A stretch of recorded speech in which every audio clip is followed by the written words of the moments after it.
എടുത്തു കളഞ്ഞ ഒരു സാംസ്കാരിക സമകാലികതയിൽ നിന്നാണ് ബ്രഖ്തിന്റെ നാടകവേദി. അവിടെ ദാവീദ് രാജാവിന് അപ്പോ ആ നാടകവേദിയുമായി എത്ര പരിചയം സി.ജെക്കുണ്ട് എന്ന് എനിക്ക് അറിഞ്ഞുകൂടാ. കാരണം അക്കാലത്ത് ബ്രഖ്ത് ഒരു ചർച്ചാ വിഷയമായിരുന്നില്ല എന്നും എം ഗോവിന്ദന്റെ ചില ലേഖനങ്ങളിൽ മാത്രമാണ് ബ്രഖ്തിനെ കുറിച്ചുള്ള പരാമർശങ്ങൾ ഉണ്ടായിട്ടുള്ളതെന്നും കാട്ടുമാടൻ നാരായണൻ തന്റെ പുസ്തകത്തിൽ എഴുതിയിട്ടുണ്ട്.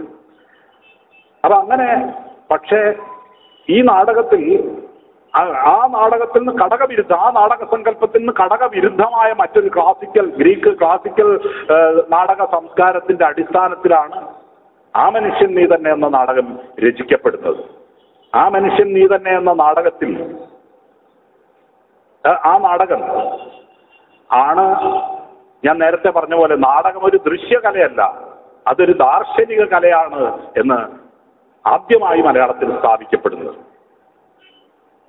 അല്ലെങ്കിൽ ഒരു ദാർശനിക പ്രശ്നത്തെ അതിൻ്റെതായ സമുന്നത ഗൗരവത്തിലും ഗംഭീര ശൈലിയിലും സമഗ്രമായ കാവ്യ അവബോധത്തിലും ആവിഷ്കരിക്കപ്പെടുന്നത്. സി.ജെ തന്നെ പറയുന്നുണ്ട്, നാടകം രചിക്കുമ്പോൾ ഇതിവൃത്തം മുതൽ നാടകമായി തന്നെ രചിക്കപ്പെടണം എന്ന്. നാടക വീക്ഷണം എന്ന് പറഞ്ഞാൽ അതാണ്. അതിന് ആ സ്വന്തം തത്വശാസ്ത്രത്തിന് സി.ജെ കണ്ടെത്തിയ സാക്ഷാത്കാരമായിരുന്നു അത്. ക്രൈം നാടകത്തിൽ സങ്കല്പം ഗംഭീരമാണ്, അതിൻ്റെ ഉള്ളടക്കത്തിലും രൂപത്തിലും അതിൻ്റെ സങ്കല്പം ഗൗരവമാണെങ്കിലും നമുക്കത് വായിക്കുമ്പോൾ അതൊരു മസ്തിഷ്ക പ്രഹേളിക മാത്രമായി അവശേഷിക്കും, ഒരു സെറിബ്രൽ എക്സസൈസ് മാത്രമായിട്ട് അവശേഷിക്കും. പക്ഷെ ആ മനുഷ്യൻ നീ തന്നെ എന്ന നാടകം അങ്ങനെയല്ല. അത് നമ്മുടെ ജന്മവാസനകളെ അഭിസംബോധന ചെയ്യുന്നുണ്ട്. കാമമാണോ അധികാരമാണോ മനുഷ്യന്റെ അടിസ്ഥാന ജന്മവാസന എന്ന ചോദ്യം ഉന്നയിക്കുന്നുണ്ട്. കാമത്തിന്റെ സംസ്കൃത രൂപമായ പ്രണയവും സംഗീതത്വവും അതാണ് ദാവീദിന്റെ ഒരു മാർഗം. അതേസമയം തന്നെ അധികാരത്തിന്റെ പ്രതീകമായ ചെങ്കോലും വാളും ഒക്കെയാണ്, കിരീടവും ഒക്കെയാണ്. ആ കിരീടത്തിന്റെ ഭാരം, ആ അധികാരത്തിന്റെ ഭാരം മുഴുവൻ ചോർന്നു പോകുന്നു ആദിമവാസനയായ കാമത്തിന്റെ സംസ്കൃത രൂപമായ പ്രണയത്തിന് മുന്നിൽ. അതുകൊണ്ടാണ് അന്ന ബത്ശേബയോട് പറയുന്നത്, ഭടനായ ഭർത്താവിന്റെ കിരീടം കയ്യിൽ നിന്ന് വഴുതിപ്പോയി. കൊല്ലപ്പെട്ട ഭടനായ ഭർത്താവിന്റെ പടത്തൊപ്പി കയ്യിൽ നിന്ന് താഴെ വീണു പോകുമ്പോൾ ചോദിക്കുന്നു, അല്ല, ദാസിയായ അന്ന പറയുന്നു, കിരീടങ്ങൾക്ക് ഭാരം കുറയും, അത് ബത്ശേബയുടെ കയ്യിൽ നിന്ന് വഴുതിപ്പോകുകയുമില്ല. പ്രണയം ഒരുവനെ ചെറുതാക്കുമെങ്കിൽ ഞാനൊരു മണൽത്തരിയോളം ചെറുതായിക്കൊള്ളട്ടെ എന്ന് ദാവീദ് രാജാവ് പറയുന്നുണ്ട്. അപ്പൊ അധികാരവും കാമവും തമ്മിലുള്ള, കാമമാണോ അധികാരമാണോ മനുഷ്യന്റെ അടിസ്ഥാന വാസന എന്ന ചോദ്യത്തിനു മുമ്പിൽ അധികാരദാഹം പരാജയപ്പെടുകയും കാമവും അതിന്റെ സംസ്കൃത രൂപമായ പ്രണയവും വിജയിക്കുകയും സർഗാത്മകതയുള്ള സംഹാരാത്മകമായ അധികാരത്തെക്കാൾ സംഹാരാത്മകമായ അധികാരത്തിനു മേൽ സർഗാത്മകമായ പ്രണയത്തിന്റെ ഒരു വിജയം ദാവീദ് രാജാവ് അതിൽ ആഘോഷിക്കുന്നു. പക്ഷേ ആ ആഘോഷത്തിൽ അദ്ദേഹം തെറ്റിൽ നിന്ന് കുറ്റത്തിലേക്കും കുറ്റത്തിൽ നിന്ന് പാപത്തിലേക്കും സഞ്ചരിക്കുന്നു എന്നുള്ളതാണ്. ആ സഞ്ചാരത്തിന്റെ ഫലമായിട്ടാണ് മകൻ മരിക്കുന്നത്. എനിക്കിപ്പോഴും ആ മകന്റെ മരണമുണ്ടാക്കുന്ന ആഘാതം അത്ര ആഴത്തിലൊന്നും അനുഭവപ്പെട്ടിട്ടില്ല. അതാ നാടകത്തിന്റെ ഒരു ദൗർബല്യമായി പലപ്പോഴും തോന്നാറുണ്ട്.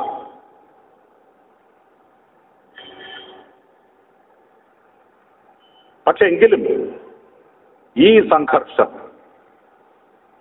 ചെങ്കോലിന് പകരം ഓടക്കുഴൽ ആഗ്രഹിക്കുന്ന മനുഷ്യ ഹൃദയത്തെ അധികാരത്തിനെതിരായിട്ട് പ്രതിഷ്ഠിക്കുക വഴി CJ തൻ്റെ ഞാൻ ആദ്യം പറഞ്ഞ ജനാധിപത്യ സംസ്കാരത്തിന്റെ ഊന്നൽ കൂടി ഫാസിസത്തിനെതിരെ, കമ്മ്യൂണിസത്തിനെതിരെ, പൗരോഹിത്യത്തിനെതിരെ ഒക്കെ തൂലിക ചലിപ്പിച്ച CJയുടെ ഉള്ളിലുള്ള അധികാരവിരുദ്ധമായ പ്രവണതകളുടെ ആകത്തുക അദ്ദേഹം ദാവീദിന്റെ പ്രണയത്തിൽ സംഗ്രഹിച്ചിട്ടുണ്ട്. അതുകൊണ്ടാണ് ദാവീദ് പറയുന്നത്, പ്രണയം ഒരുവനെ മണൽത്തരിയോ ചെറുതാക്കുമെങ്കിൽ ഞാൻ ഒരു മണൽത്തരിയോളം ഞാൻ ചെറുതായിക്കൊള്ളട്ടെ. ശ്രീകൃഷ്ണൻ പറയും രാധയോട്, സ്മരഗരളഖണ്ഡനം മമ ശിരസി മണ്ഡനം ദേഹി പദപല്ലവമുദാരം എന്ന്. വിശ്വരൂപിയും സുദർശന ചക്രധാരിയുമായ സംഹാരമൂർത്തിയായ ശ്രീകൃഷ്ണൻ ഒരു വശത്ത്, മറുവശത്ത് ഓടക്കുഴൽ വായിച്ചിരുന്ന ശ്രീകൃഷ്ണൻ. അപ്പൊ ആ ശ്രീകൃഷ്ണൻ തന്നെക്കാൾ പ്രായമുള്ള വിവാഹിതയും കുട്ടികളുടെ അമ്മയും ഒക്കെ ആയ പ്രണയിനിയോട് പറയുകയാണ്, എൻ്റെ ശിരസിൽ നിന്റെ പാദം വെച്ച് എൻ്റെ കാമവിഷത്തെ സംഹരിച്ചാലും സ്മരഗരളഖണ്ഡനം മമ ശിരസി മണ്ഡനം ദേഹി പദപല്ലവമുദാരം. അതുപോലെ ദാവീദ് പറയുന്നു, പ്രണയം മനുഷ്യനെ ചെറുതാക്കുമെങ്കിൽ ഞാൻ ഒരു മണൽത്തരിയോളം ചെറുതായിക്കൊള്ളട്ടെ. ആ ദാവീദ് തന്റെ നീതിബോധവും കാമവും തമ്മിലുള്ള സംഘർഷത്തിൽ നിന്ന് അനുഭവിക്കുന്ന ഹൃദയവേദന, ഊറിയായോടുള്ള സ്നേഹം, സാമൂഹ്യ ബോധം, ആ കാലഘട്ടത്തിൻ്റെതായ സാംസ്കാരിക സദാചാര ബോധം, ഇവയുടെ ഒക്കെ തടവറയിൽ കിടന്നുകൊണ്ട് രാജാവിനോടുള്ള പ്രേമം, ആത്മീയമായ പ്രണയം വെളിപ്പെടുത്താൻ കഴിയാതെ കഷ്ടപ്പെടുന്ന ബത്ശേബ പറയുന്നുണ്ട്, ഒരു സഖിയെയാണ് അങ്ങേക്ക് ആവശ്യമെങ്കിൽ അത് പണ്ടേ ലഭിച്ചിരിക്കുന്നുവെന്ന്. അപ്പൊ ദാവീദ് രാജാവിനെ, അവിടെയാണ് പാത്രസൃഷ്ടിയുടെ മർമ്മപ്രധാനമായ ഒരു കാര്യം. ദാവീദ് രാജാവിനെ ഭയന്നല്ല ശരിക്കും ബത്ശേബ ദാവീദിന്റെ ഭാര്യയാണ്. ദാവീദിന്റെ സങ്കീർത്തനങ്ങൾ പാടി അദ്ദേഹത്തിന്റെ ഗാനങ്ങളോടും അദ്ദേഹത്തിന്റെ കാവ്യപ്രതിഭയോടും തന്മയീഭവിച്ചു പോയ ഒരു ഹൃദയമാണ് ദാവീദിന്റെ അന്തഃപുരത്തിലേക്ക് ബത്ശേബയെ നയിക്കുന്നത്. അപ്പൊ അത് പാത്രസൃഷ്ടിയിലെ വലിയ സങ്കീർണതകളെ, ആഴമേറിയ കഥാപാത്രത്തിന്റെ ആഴമേറിയ അന്തഃശോധനകളെ ധ്വന്യാത്മകമായി വെളിപ്പെടുത്തുന്ന വലിയ കാവ്യപ്രതിഭയുടെ സാന്നിധ്യമാണ് നമ്മൾ ബത്ശേബയുടെ പാത്രസൃഷ്ടിയിൽ കാണുന്നത്. അപ്പൊ അങ്ങനെ ലോകനാടകത്തിന്റെ ആധുനികവും പ്രാചീനവുമായ സംസ്കാരങ്ങളെ നമ്മുടെ നാടകവേദിയിലേക്ക് സ്വാംശീകരിച്ചുകൊണ്ട് ഒരു പുരുഷായുസ് കൊണ്ട് തീർക്കാൻ കഴിയാത്ത വലിയ സാംസ്കാരിക സംഭാവനയാണ് CJ തോമസ് നൽകിയത്. അദ്ദേഹം തന്നെ പറഞ്ഞിട്ടുണ്ട്, ഒരു ജനതയുടെ സാംസ്കാരിക നിലവാരം അളക്കാനുള്ള മാനദണ്ഡം അവരുടെ നാടകവേദിയാണ് എന്ന് CJ പറഞ്ഞിട്ടുണ്ട്.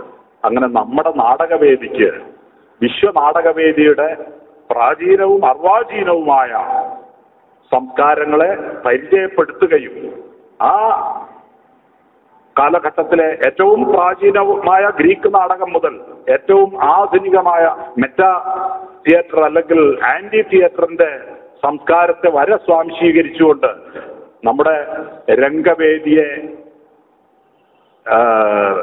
പുനഃസൃഷ്ടിക്കാനോ അല്ലെങ്കിൽ രംഗവേദി തന്നെ പുനർനിർവചിക്കാനോ ശ്രമിച്ചുകൊണ്ട് CJ തോമസ് ചെയ്തത് രാഷ്ട്രീയത്തിലെ അതേ കാര്യം തന്നെയാണ്.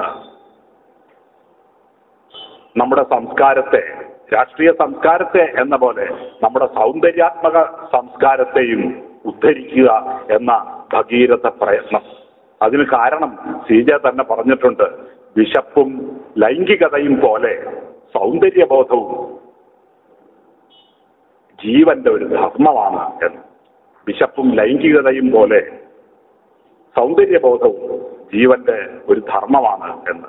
ആ സൗന്ദര്യബോധത്തെ വിമലീകരിക്കാനും സംസ്കരിക്കാനും സ്ഫുടം ചെയ്യാനും ഒരായുസ്, മലയാളിയുടെ സൗന്ദര്യബോധത്തെ വിമലീകരിക്കാനും സംസ്കരിക്കാനും ശുദ്ധീകരിക്കാനും ഉയർത്താനും ആധുനികവൽക്കരിക്കാനും അഗാധമാക്കാനും വേണ്ടി ഒരായുസ് പണയപ്പെടുത്തിയ ആ മഹാപ്രതിഭയുടെ മുന്നിൽ ഞാൻ ആദരപൂർവ്വം പ്രണമിക്കുന്നു. ഞാൻ ഈ സെമിനാർ ഉദ്ഘാടനം ചെയ്തതായി പ്രഖ്യാപിച്ചുകൊള്ളുന്നു.